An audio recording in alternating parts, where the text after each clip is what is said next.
அஸ்ஸலாமு அலைக்கும் ஃப்ரெண்ட்ஸ்.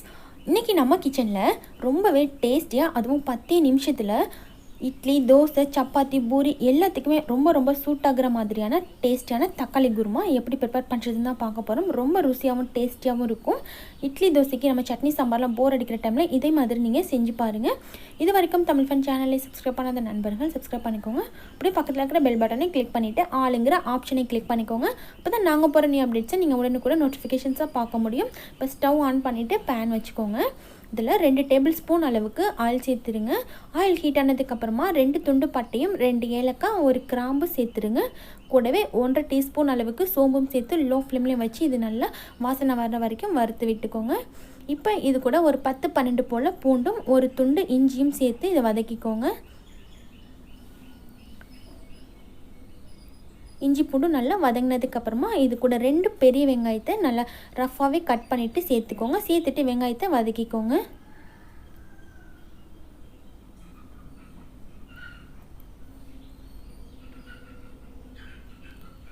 வெங்காயம் நல்லா வதங்கி வரணுங்க. கண்ணாடி மாதிரி வதங்கி வரணும். வதங்கினதுக்கப்புறமா இது கூட ஒரு 3 தக்காளியை சேர்த்துக்கோங்க. மீடியம் ஃப்ளேம்லேயே வச்சு தக்காளி நல்லா வதங்கி வர வரைக்கும் இதை வதக்கிக்கோங்க. ரொம்ப ஈஸியாக இந்த 10 நிமிஷத்தில் நம்ம இந்த குருமா ப்ரிப்பேர் பண்ணிடலாம். வாசனையும் டேஸ்ட்டும் ரொம்ப சூப்பராக இருக்கும். இது கூட இப்போ 1/2 கப் அளவுக்கு துருவன தேங்காவும் 2 டேபிள் ஸ்பூன் அளவுக்கு பொட்டுக்கடலையும் சேர்த்துக்கோங்க. இன்றைக்கி நம்ம செய்கிற அளவு பார்த்திங்கன்னா ஒரு 6லேருந்து 7 பேர் வரைக்கும் தாராளமாக சாப்பிட்லாம்.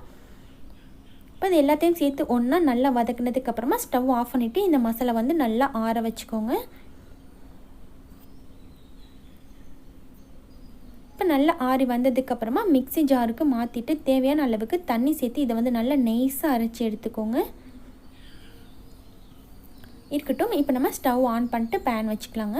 அதில் 2 டேபிள் ஸ்பூன் அளவுக்கு ஆயில் சேர்த்துருங்க. ஆயில் சூடானதுக்கப்புறமா சின்னதாக 1 துண்டு பட்டையும் 1 டீஸ்பூன் அளவுக்கு சோம்பும் சேர்த்து தாளிச்சிக்கோங்க. கூடவே 1 கொத்து கருவேப்பிலையும் சேர்த்துக்கோங்க. இது நல்லா பொரிஞ்சு வரட்டும். வந்ததுக்கப்புறமா ஒரு பாதி பெரிய வெங்காயத்தை நல்லா நைஸாக கட் பண்ணிவிட்டு சேர்த்துக்கோங்க. சேர்த்துட்டு இதை நல்லா வதக்கி விட்டுக்கோங்க. வெங்காயம் நல்லா கோல்டன் கலராக வதங்கி வரணும். அப்போ தான் குருமாவுடைய வாசம் சூப்பராக இருக்கும். இப்போ வெங்காயம் பாருங்கள், இந்த அளவுக்கு நல்லா கோல்டு கலராக வந்துருச்சு. இது கூட ஒரு பாதி தக்காளி நல்லா நைஸாக கட் பண்ணி சேர்த்துட்டு கூடவே ஒரு பச்சை மிளகாயும் சேர்த்துக்கோங்க. உங்களுக்கு காரம் அதிகமாக வேணும் அப்படின்னா நீங்கள் ஒரு 2-3 பச்சை மிளகாய் கூட சேர்த்துக்கலாம். இப்போ இது கூட ஒரு 1/4 டீஸ்பூன் அளவுக்கு மஞ்சள் தூள், 1 டீஸ்பூன் மிளகாய் தூள், அப்புறமா 2 டேபிள் ஸ்பூன் அளவுக்கு மல்லித்தூள் சேர்த்துக்கோங்க. இது எல்லாத்தையுமே சேர்த்துட்டு ஸ்டவ் லோ ஃப்ளேம்லேயே வச்சு ஒரு 2 நிமிஷம் மட்டும் வதக்கிக்கோங்க. இந்த மசாலா பொருட்கள்லாம் கருகி போயிடக்கூடாது. லோ ஃப்ளேம்லேயே வச்சு ஒரு 2 நிமிஷம் வதக்கிக்கோங்க. பாருங்கள், இப்போ இந்த அளவுக்கு நல்லா வதங்கினதுக்கப்புறமா இது கூட நம்ம அரைச்சி வச்சுருக்கிற மசாலா பேஸ்ட்டை ஆட் பண்ணிக்கலாம். மசாலா பேஸ்ட்டை ஆட் பண்ணிவிட்டு ஒரு தடவை நல்லா மிக்ஸ் பண்ணிக்கோங்க. ரொம்ப நேரம்லாம் வதக்கணும்னு அவசியம் இல்லை. நம்ம ஏற்கனவே வெங்காயம் தக்காளியெல்லாம் நல்லா வதக்கிட்டு அரைச்சிருக்கிறதுனால இந்த லைட்டாக நீங்கள் மிக்ஸ் பண்ணி கொடுத்தீங்கன்னா போதும். இப்போ இது போல் நல்லா மிக்ஸ் பண்ணதுக்கப்புறமா தேவையான அளவுக்கு தண்ணி சேர்த்துக்கோங்க. இந்த குருமா ரொம்ப திக்காக இருக்கணும் அப்படின்னு அவசியம் இல்லை. கொஞ்சம் தண்ணியாக இருந்தாலுமே ரொம்ப டேஸ்டியாக இருக்கும். பாருங்கள், இந்த அளவுக்கு கன்சிஸ்டன்சியில் இருக்க மாதிரி தண்ணி சேர்த்து மிக்ஸ் பண்ணிக்கோங்க. மிக்ஸ் பண்ணிவிட்டு தேவையான அளவுக்கு உப்பும் சேர்த்து நல்லா மிக்ஸ் பண்ணிவிட்டு இப்போ க்ளோஸ் பண்ணி வச்சிடலாங்க.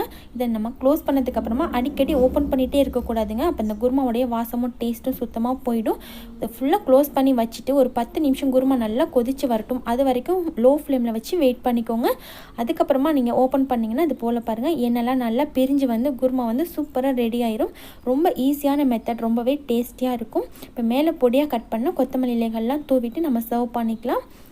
அட்டகாசமாக இருக்குங்க. நீங்கள் மிஸ் பண்ணாமல் இதே மாதிரி செஞ்சு பாருங்கள். உங்களோட ஃபீட்பேக்ஸை கமெண்ட் செக்ஷனில் ஷேர் பண்ணிக்கோங்க. இந்த வீடியோ உங்களுக்கு ரொம்ப பிடிச்சிருந்துச்சுன்னா லைக் பண்ணிவிட்டு உங்கள் ஃப்ரெண்ட்ஸ் கூட ஷேர் பண்ணிக்கோங்க. தேங்க்யூ.